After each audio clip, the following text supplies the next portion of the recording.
The gravediggers saw the bird. The Scarberries saw glowing red eyes in the TNT area. Marcella Bennett dropped her baby. UFOs and strange lights appeared in the sky almost every night, and countless residents were visited by strange men in black suits with large grins. And Mary Hyre dreamed of floating presence in the Ohio River. From November 1966 to December 1967, the people in and around Point Pleasant had sightings of a large bird-like creature known as Mothman. But it's what happened after those I-beams hit the water that we rarely talk about. Welcome to episode 2 of this summer's limited podcast series, 100 Days of Mothman, brought to you by the Caffeinated Cryptid podcast network. All summer long, we're diving deep with eyewitnesses, paranormal researchers, scientists, and filmmakers to explore the mystery, madness, and the legacy of Mothman. Our guest today is world-renowned documentarian Seth Breedlove, the creative force behind Small Town Monsters.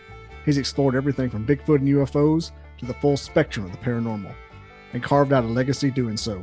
Today we're focused on his two powerful Mothman films, The Mothman of Point Pleasant and The Mothman Legacy.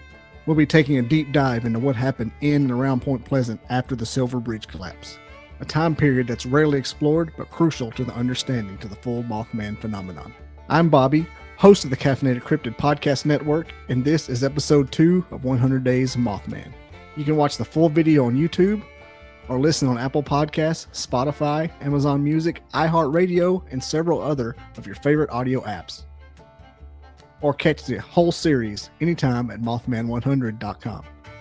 And now that your seat backs and tray tables are in the upright positions, do me a favor and please like, subscribe, follow, and share. It helps me more than you know. And now for the moment we've all been waiting for. Here's Seth Breedlove of Small Town Monsters to discuss Mothman after the Silver Bridge. Well, let me start off by saying how beautiful your documentaries are.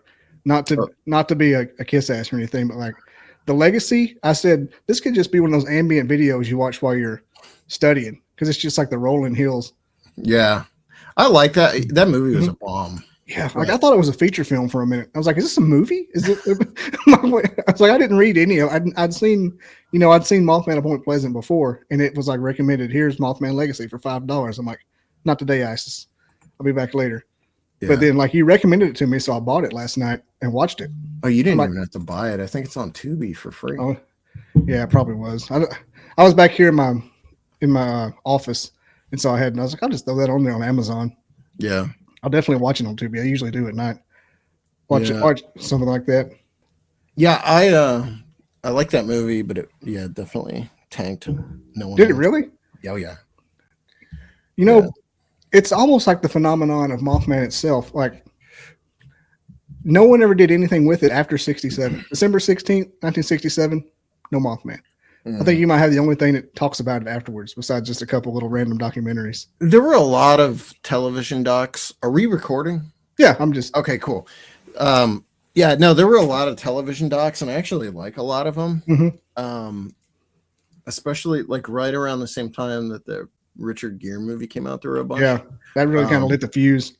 Yeah, and there was one that was done in conjunction with that movie that Lauren Coleman is in, and it has interviews with like some of the original witnesses. It's actually like maybe even more valuable as a historically preserving witness testimony than our movie because it has so many of the original witnesses actually in it.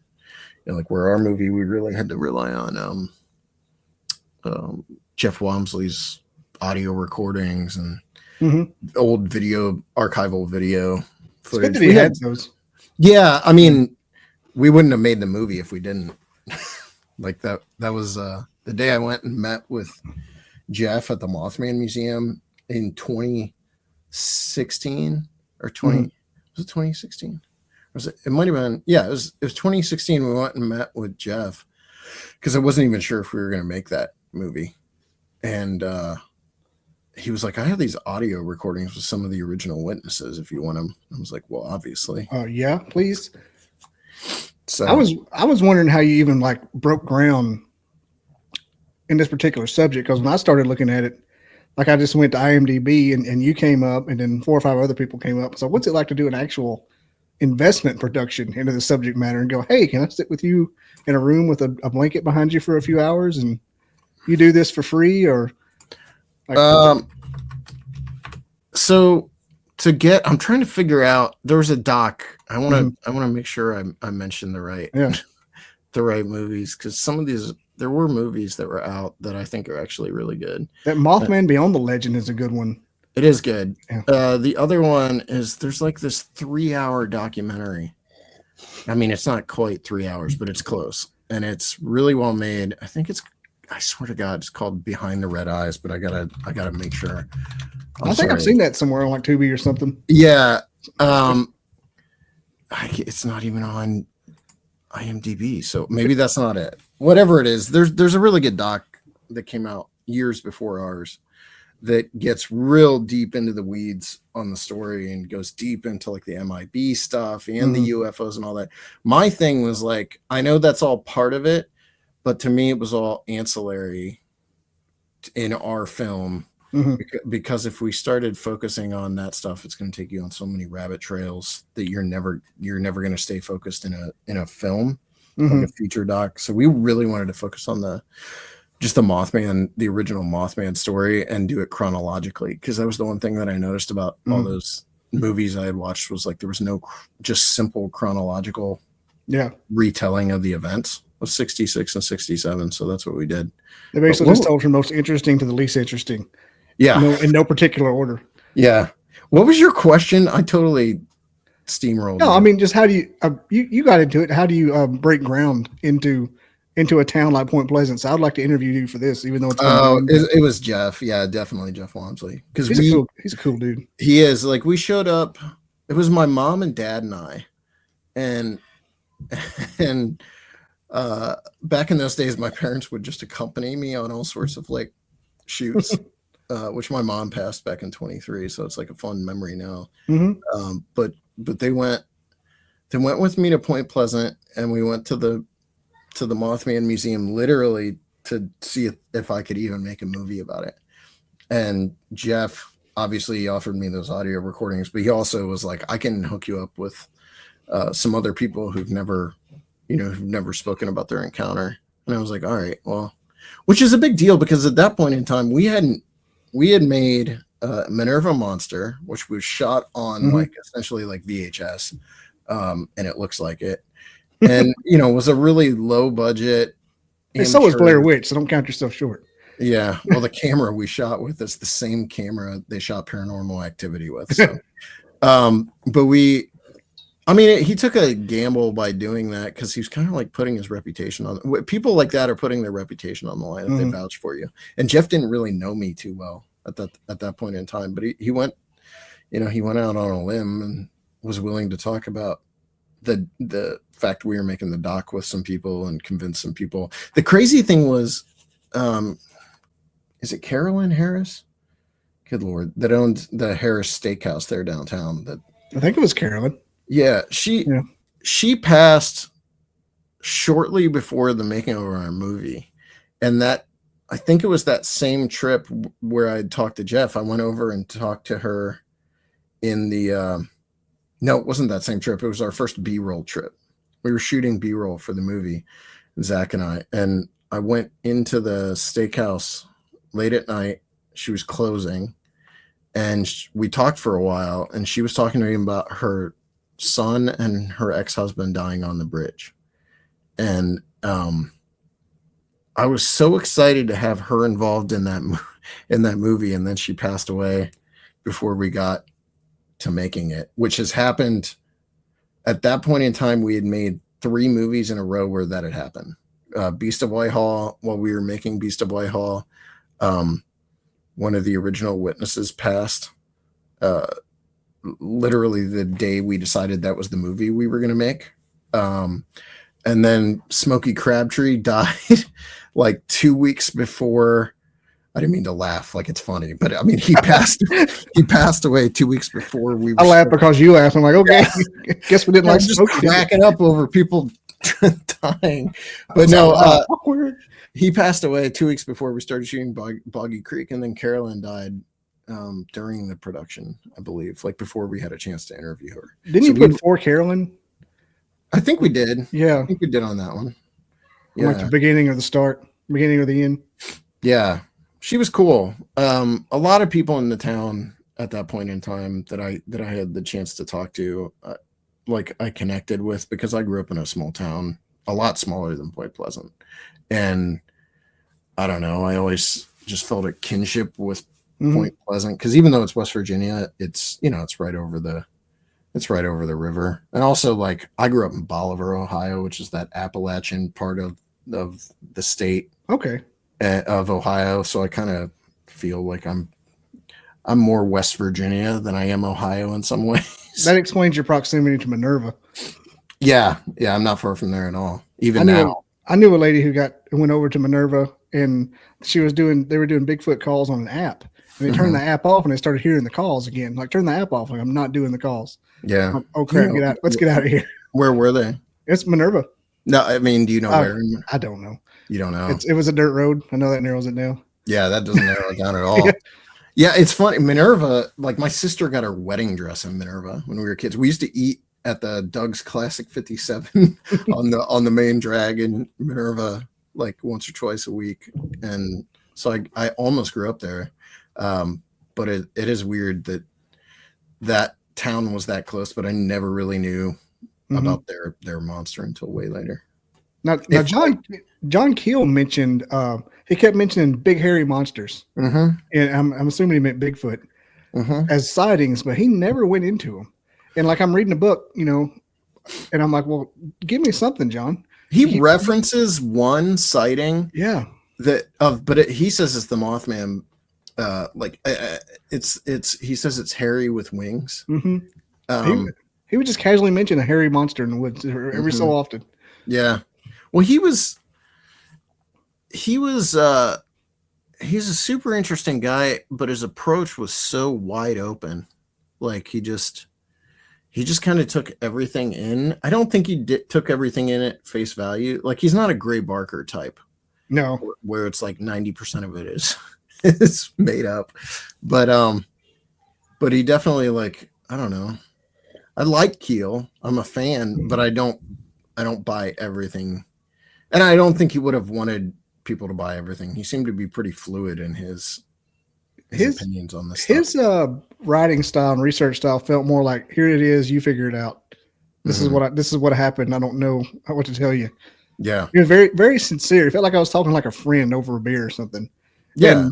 And the way he described everything, like, it was over and over. And I felt like if it was really 100% as dynamic as he said it was, the military should have been all over Point Pleasant. Like the end of ET kind of level.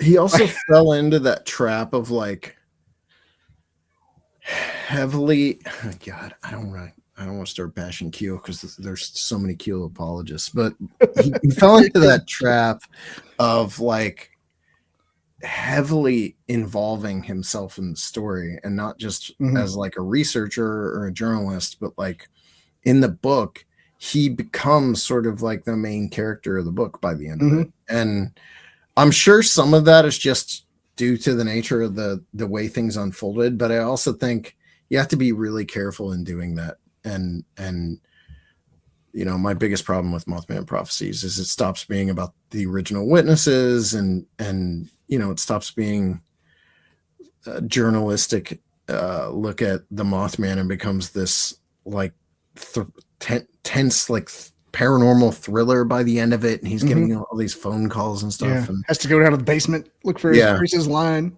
Yeah, but he is a great writer. Like we don't have too many people like that in the paranormal anymore, as far as like authors and journalists. Wish I had his travel budget. Yeah. Playboy sent him to do that story on the UFOs, and that's what turned into the Mothman Prophecies. He was doing a story on the UFOs around West Virginia, which started in the 50s. Really, I mean, there were UFO waves in West Virginia in the 50s, but that 60s flap in particular was all across the state. How he wound up in Point Pleasant, I mean, he says he just kind of like got lost and wound up there, but I don't know. That's pretty off the beaten path, Point Pleasant. Started with the grave diggers and just ended up going, like, spiraling downhill. Yeah. It's a good book. I enjoy it. I try to read it every couple years because there's so much to digest with the Mothman stuff. And that's why I wanted to make a second movie, because like the Mothman in Point Pleasant stops at 67, but there's sightings that preceded 66, and there's sightings that took place after 67, and I knew there was more to tell there. So we took kind of a different approach with the second movie, and I don't know, must not have didn't connect with an audience. Well, it's one of those things the audience don't know what they're like. You don't like those people anyway. Like I'm like, I mean, if you like the Mothman thing, and the second one is like the perfect sequel. It just picks up and like wraps up everything like with a neat little bow, because you don't get anything in any other It's media. a little It features more of the area more than it does the phenomenon. It does. I'm really proud of the footage, the B-roll. Like, we really went all in. That was filmed. So we started shooting that in December of 2019, and then COVID hit, and we lost half the crew because they wouldn't leave their house. And so it became me and Zach shooting everything kind of by ourselves. And we went on numerous road trips just to shoot B-roll, and so we could get a wide, swath of the West Virginia landscape in the movie. So we filmed all over. And that same year that we were filming that, we ended up filming On the Trail of UFOs, Dark Sky, which is also a West Virginia set movie. And so, I mean, we came out of that thing with terabytes full of West Virginia B-roll. I think I've started Dark Sky 2 or 3 times. Yeah. It gets boring. Well, no, like a documentary. I love stand-up comedies and documentaries. Yeah. And I'll watch them just as backup noise. And sometimes I'll finish them. And so, like, somebody's like, it put you to sleep. It doesn't really put me to sleep. It does the count sheep thing where I'm trying to pay attention to it so much so that it's just like. What comedians do you like? Oh, I love, right now I'm into Nate Bargatze, which so is everyone. But I've been listening to comedians since, like, I was in, middle school. Yeah. I have a Bargatze story. He's a Bigfoot fan. And so Courtney and I went to see him in Louisville, and she took a package with some of our Bigfoot movies to a guy at the door, handed it to him, and walked away. And inside the package was like 3 of our DVDs and then our phone number. It was like a business card with our phone number. And we left the show after the show ended and went back to our hotel, and we were sitting down in a restaurant to eat. And his manager texted us and was like, "Did you guys leave? He wants to meet you." And so we had left, but we were like, "We can be right back." So which comedian was this? This is Nate. Nate Bargatze. Yeah. So we jump up and we run back to the venue and go inside thinking there's no way we're going to get in there, because they had already started locking all the doors and everything. And Courtney ran up to some random security guy and was like, "Nate Bargatze wants to talk to us." And he's like, "Oh yeah, sure, guys." Yeah, of course. And so she ended up handing him her phone, and he called his manager, and the manager was like, "Yeah, send him down." So we ended up going down and talking Bigfoot with Nate and his openers for a while. And he wanted to know about my sighting, like my Bigfoot sighting. And then he was like, we're gonna come to Ohio sometime and go Bigfooting with you guys. I was like, all right.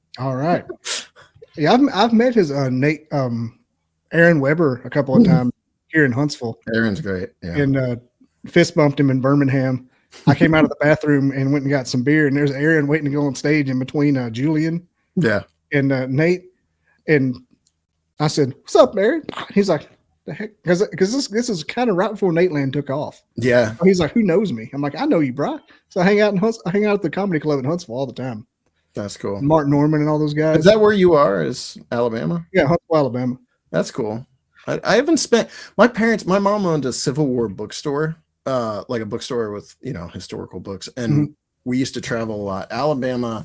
The only thing I remember about Alabama, it's like Mississippi. Alabama and Mississippi had the best catfish I ever had. Oh yeah. Have you heard of Mike Family? Yeah. Behind Red. He's coming down here. I'm giving him like a tour of the county in April. He's coming down for a thing in my hometown. I'm like, "Hey, you like catfish?" He goes, "I don't really like it." I'm like, "This is not going to be good." He'll come around. He probably hasn't had it. Yeah, he's from New Jersey. I'm like, "What's it?" Yeah, he's never had real. He's had mud and pizza, and that's no in between. Yeah. Yeah, I'm giving him like the dime tour. We were going to go to this real big hike. But like, I don't want to take 2 days off work to camp at a place with no running water if I don't have to. So we're just going to go to some caverns that are cool. That's cool. And my buddy, Huntsville. I know I've been to Huntsville, but it's been a long time. It's where it's at, man. It's the Austin, Texas of Alabama. Lots of people who aren't from here. That's the bad part there. And the influx of Space Force and everything isn't making it any better because traffic is just like, yeah, it's great. It's a good problem to have as being an economically viable area. Yeah. And back when I was a kid, I remember Alabama being kind of like dirt poor. Still is. Like, yeah. I mean, like I have family in Bryson City, North Carolina, so I consider myself like part of the South. You go to South Alabama, it is dirt poor. Yeah. But it's a cool state. They filmed Close Encounters of the Third Kind there. Yep. We did I was a film student at Alabama University, and we did some little mini docs and things there. That's cool. And one of the things we did was the movies filmed here, and that was like a little clip of it. Adam Wingard's from Alabama. Mm-hmm. I don't know what it might be, Huntsville. I can't remember where he's from specifically. But I work with a Wingard. Really? Yeah. Always. Yeah. It's probably not related though. It might be, dude, because I know his brother still lives there and his mom and dad still live there. So Adam Wingard, I had to look that up because I know that name. Adam directed Kong vs. Godzilla and the second Kong vs. Godzilla and the Blair Witch movie and Death Note. Oh, cool. Yeah, I've had Eduardo Sanchez on here before. Yeah, we had Eduardo on. It's funny, we had Eduardo on my old podcast, Sasquatch, but Adam Wingard and I became buddies back in 2017 because of our Based on Chestnut Ridge movie. And then I came to find out like Eduardo and him are kind of like he likes Eduardo Sanchez, but apparently Eduardo has some hard feelings toward him because Adam had directed the Blair Witch movie. And apparently like Eduardo was cut out of that movie entirely. And so it was a little awkward. I think they put him back eventually. It's kind of something they claim now. Yeah. He was such a fun dude because I was looking in to do I was going to talk to him about the Patterson Gimlin costume versus the Exist costume.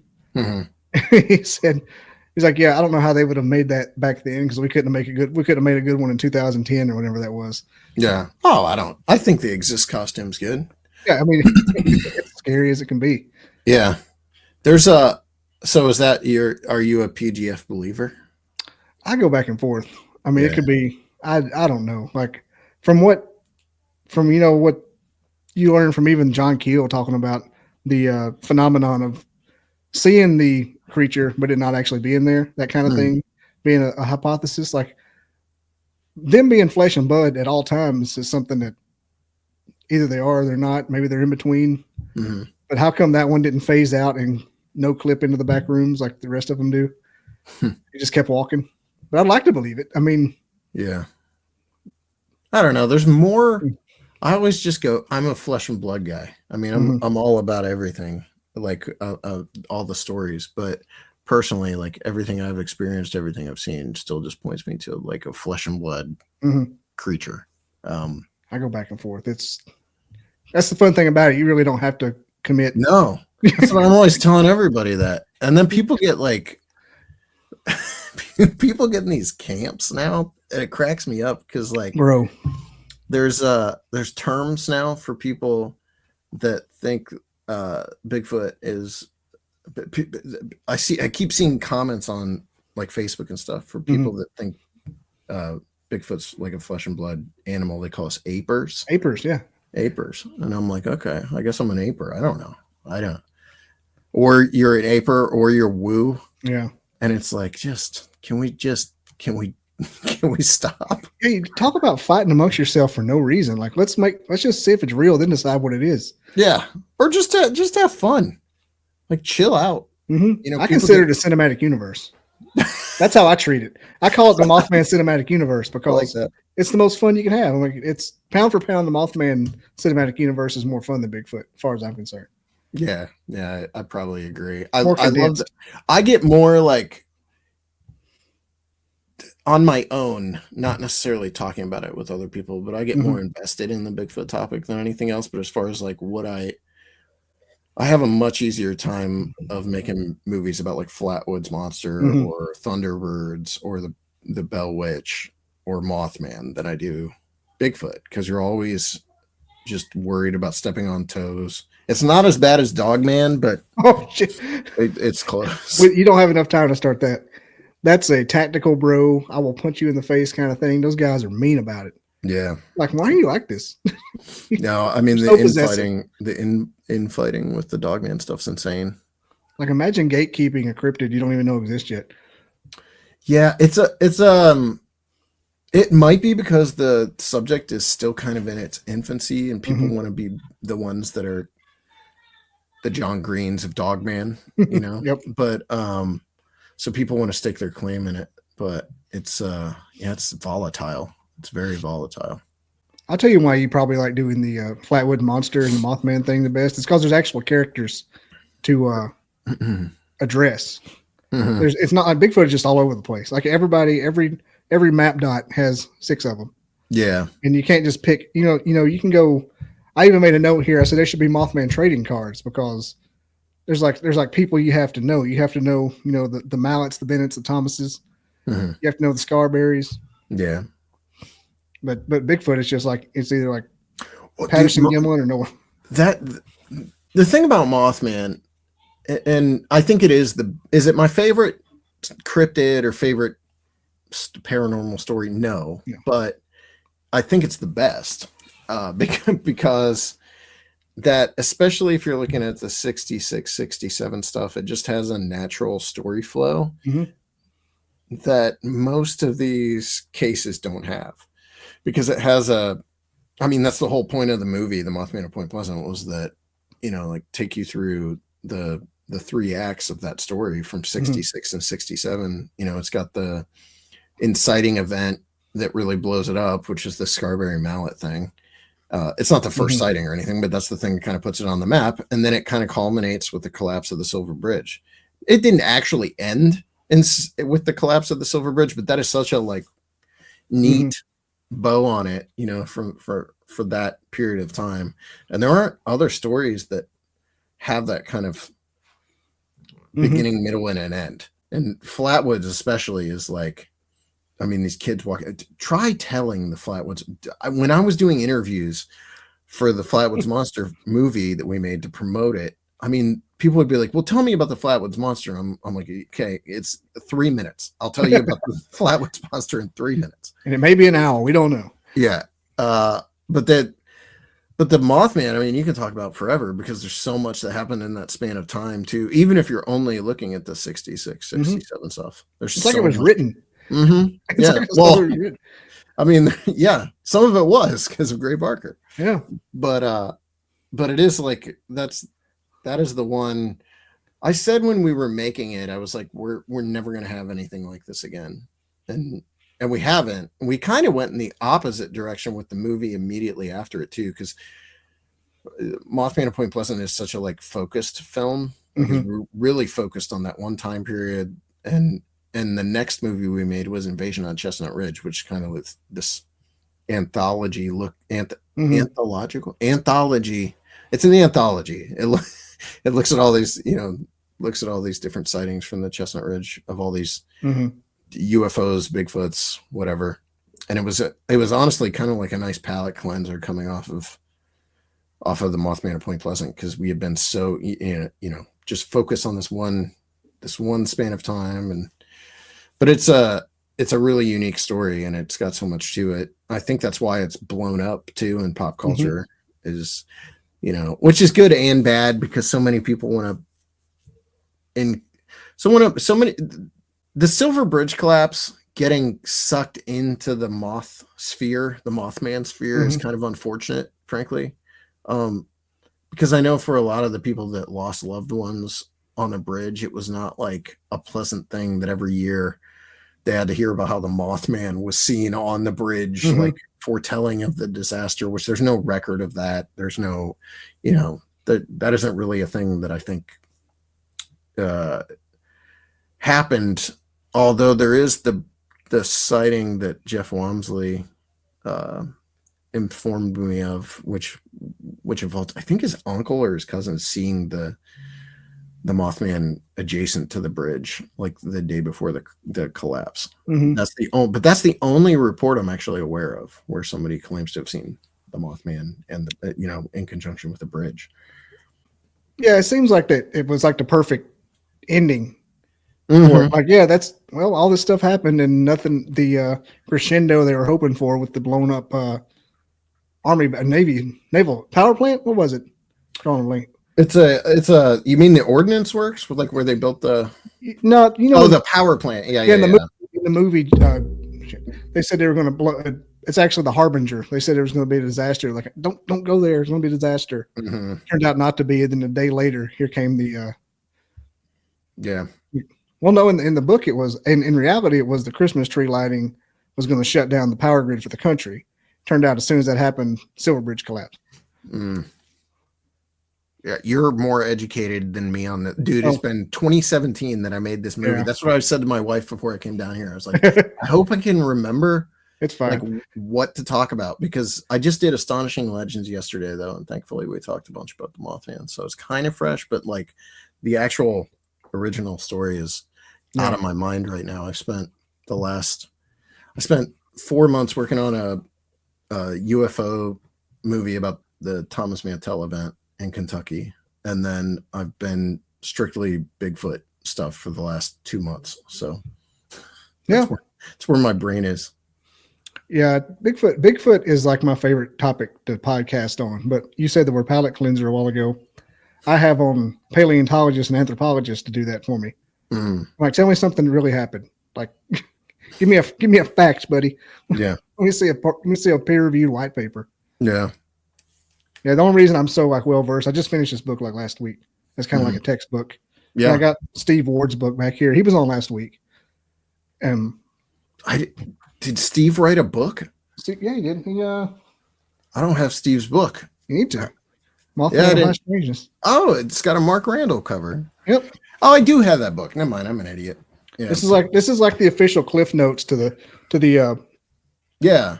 I like it because it shows off Mark's work. Mark's a really good artist, and he's like the sweetest guy, very soft spoken and humble guy, but really good artist.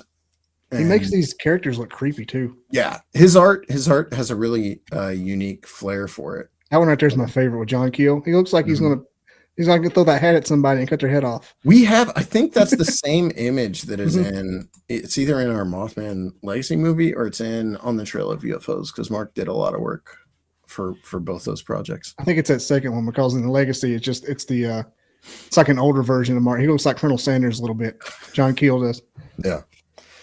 Yeah, the Legacy movie was tough for us because Mothman at Point Pleasant came out in 2017, and we were the first day of shooting Invasion on Chestnut Ridge was the day the movie came out on Amazon, and we had never had any substantial amount of like success with our movies. They were on DVD, and then we started putting them on Amazon in 2016, and in 2017 Mothman and Point Pleasant came out, and our last movie, Boggy Creek Monster, had kind of flopped. So Mothman was like, we put all our eggs in that basket. We're like, everything we can do to make this amazing, we're gonna do.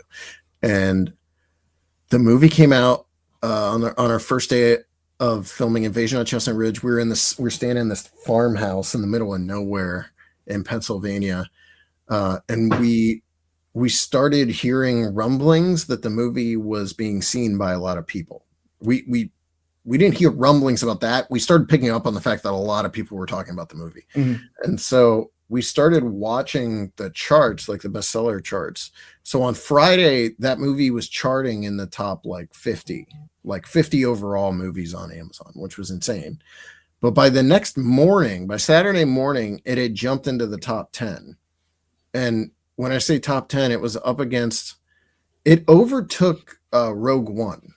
What? It was like one space below Logan, because they were both on the chart at the same time. So we were we were on cloud nine. So like it seemed like a no-brainer to make a sequel to Mothman and Point Pleasant. And so we made Mothman Legacy. And then right around the same time, we'd been contacted by 1091, who at the time I think was called The Orchard. They were like a big independent production house or distribution house. And, you know, they offered us a decent, what seemed like a good deal. They wanted to spend a ton of money on marketing. And we're like, heck yeah, because we didn't realize we have to recoup all that for them. Because we'd never done a distribution deal, and just thought you're getting money. Hey, we're like, yeah, give us all that money. So they spent close to $20,000 marketing the movie, which is more than the movie cost us to make. And so the movie came out and no one watched it. And I mean, thankfully, when I say a bomb, it's been seen. It's been on television in the UK a bunch. It's been seen. It's just when I think back to it, what we expected, what the expectation was versus what the reality of it were two very drastically different things. And we put so much work and time and effort into that movie that for it to come out and no one see it for the first like year it was out seemed like a big bomb. But I'm probably more harsh on it than I need to be. I like the movie. I'm proud of the work that we did on it. It's more of a work of art than the first one.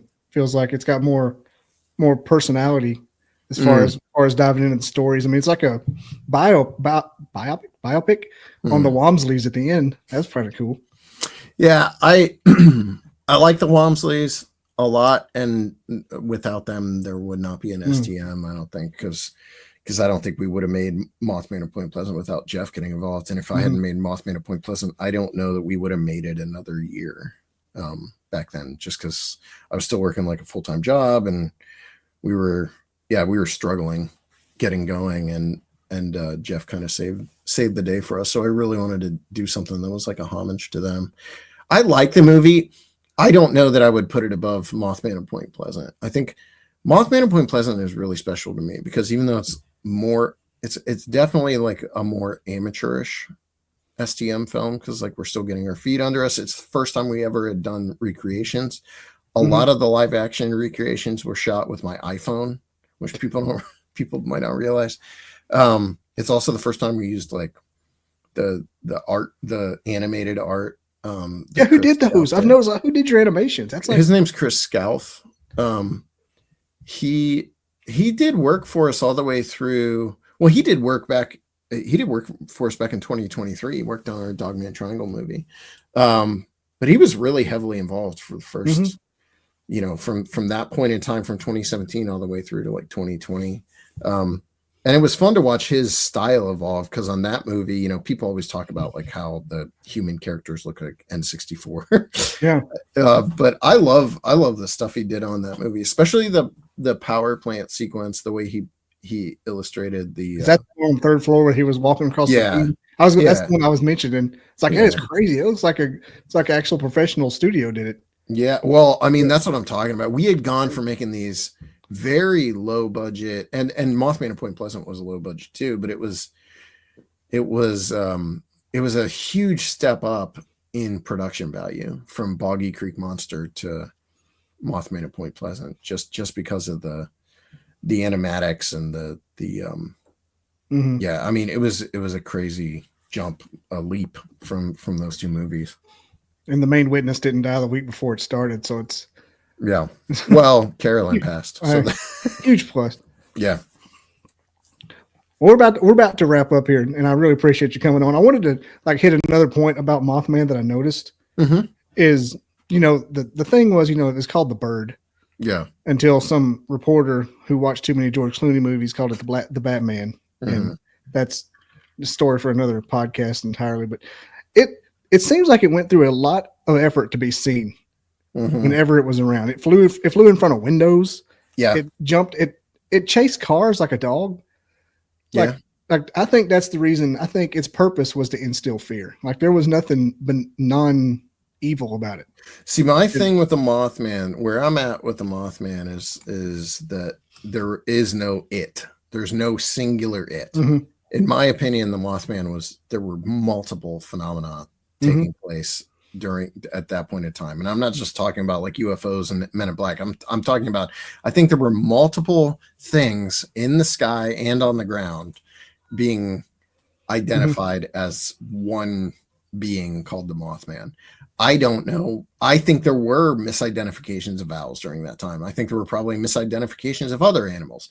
I also think there was something unknown, but what that is, I don't have a clue.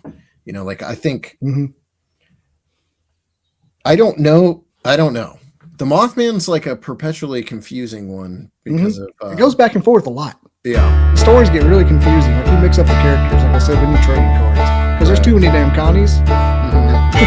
Yeah, well, that was kind of like the point of the Mothman legacy, was to say, these people are not saying the same thing. Like less of something in the bedroom. Yeah, does not seem to be the same thing. Not in his bedroom.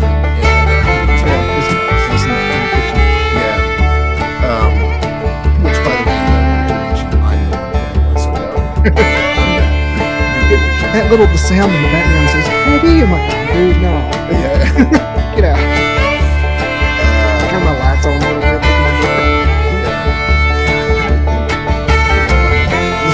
We shot that movie.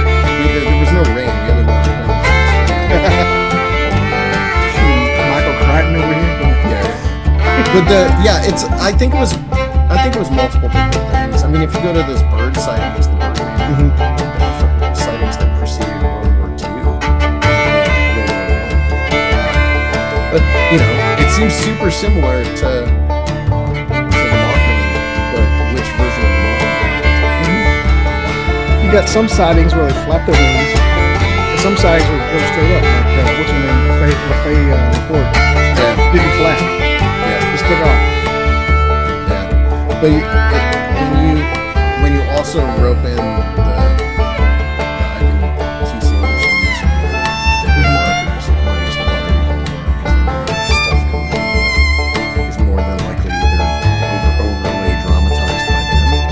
specifically Parker.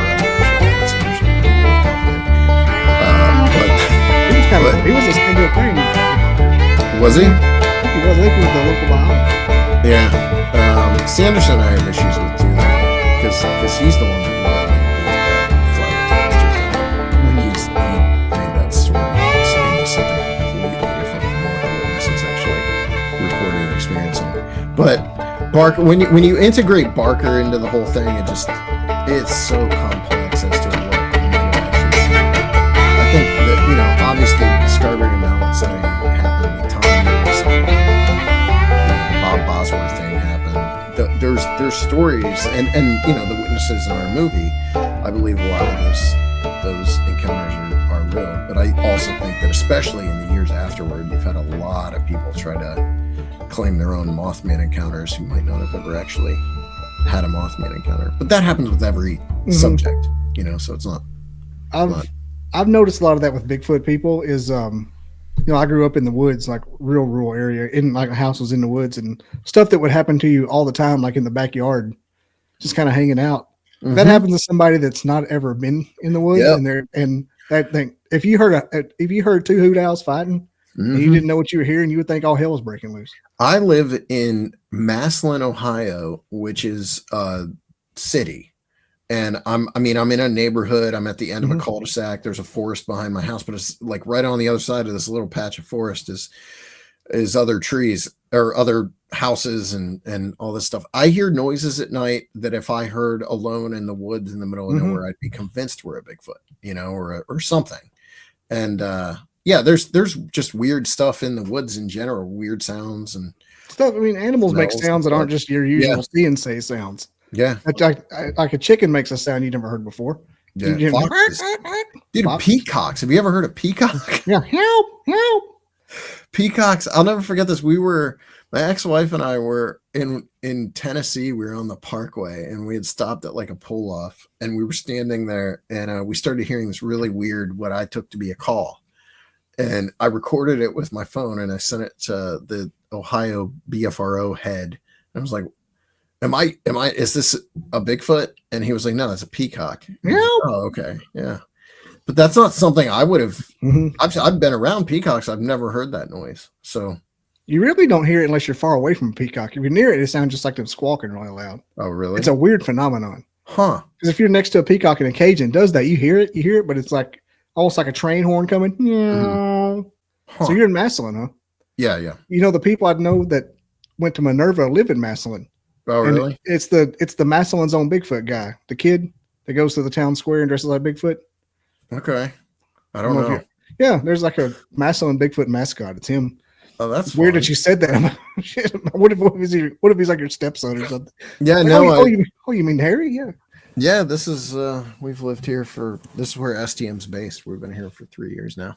That's cool. Well, I really appreciate you coming on, man. This has been great. And if you ever need anything from me, holler at me. This series is coming out in the summer. I don't know what order yet. You're number 2 behind Steve Ward. Cool. Not for any particular reason, just happen to be the schedule. Yeah, no, I don't. I gladly will follow Steve. I like Steve. And if you come to I think I'm going to go to the festival this year. I'll be there. I think we're setting up this year. All right. Yeah, well, cool. I'll go ahead and let you go and get back to your live stream then. Yeah, we got a live stream. Yeah, bless your heart. Thanks for having me on, man. All right, man. Thanks.